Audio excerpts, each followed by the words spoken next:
कनिका तो दिन में सिर्फ एक बार ही यश से मिलती है, बाकी टाइम अपनी सहेलियों के साथ सैर सपाटा करती रहती है।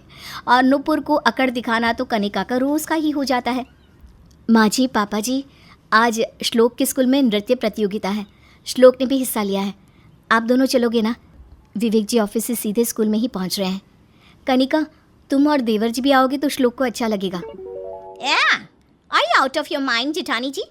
आपको पता है ना, मेरा बेटा शहर की टॉप और नंबर 1 स्कूल में पढ़ने जाता है। तो अब आप ही बताइए, इतने बड़े स्कूल में पढ़ने जाने वाले बच्चे की माँ श्लोक की घटिया स्कूल जैसी जगह पर जाएगी क्या? एक तो वो बहुत छोटी होगी और वहाँ भीड़ होगी, वो भी सारी मिडिल क्लास लोगों की। आई एम सो सॉरी, शान और मैं तो नहीं आ पाएंगे। चुडल्स। इतना कहकर कनिका एटीट्यूड में वहाँ से चली जाती है और नुपुर को इस बात का बहुत बुरा लगता है। नुपुर बहू, तुम कनिका बहू की बात पर ध्यान मत दो। तुम्हें तो पता है ना वो कैसी है। तो ऐसे लोगों की बातों को एक कान से सुनकर दूसरे कान से बाहर निकाल देना चाहिए।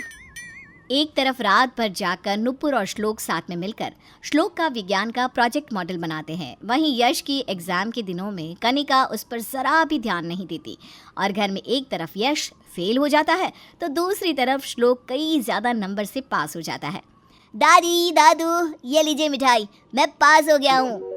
मैं फेल हो गया। श्लोक की खुशियों को देखकर कनिका को फिर से बहुत ज़्यादा जलन होती है, लेकिन यश के फेल होने के बावजूद कनिका और शान उसे कुछ नहीं कहते, ऊपर से और बिगाड़ते हैं, जिसके कारण वो बहुत बदतमीज़ होते जाता है और दिन ब दिन बड़ों के साथ उल्टा बोलने लगता है। नहीं दूंगी का क्या मतलब है मम्मी? मुझे नहीं पता, आपको मुझे पैसे देने ही होंगे, वरना मैं आज के बाद आपसे और पापा से कभी बात नहीं करूँगा। बहुत हो गया आप दोनों का drama. Yash, mind your language. तुम अपनी उम्र की किसी दोस्त से नहीं, अपनी माँ से बात कर रहे हो। सब देख रहे हैं, तमीज से पेश आओ। क्या तमीज से पेश आओ? हाँ, तो आप भी तो तमीज से मुझसे पैसे दे दो। मुझे अपने फ्रेंड्स के साथ पार्टी करने जाना है, मुझे पैसे चाहिए। इस तरह यश अपनी माँ कनिका के साथ भी बदतमीजी से पेश आने लगता है।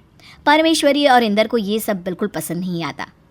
गुजरते समय के साथ यश बहुत बिगड़ने लगता है और एक दिन तो हद ही पार हो जाती है जब कनिका को यश के स्कूल से फ़ोन आता है और प्रिंसिपल कनिका से कहते हैं, हेलो यस। हाँ, मैं यश बत्रा की मदर बोल रही हूँ। क्या हुआ? Is everything okay?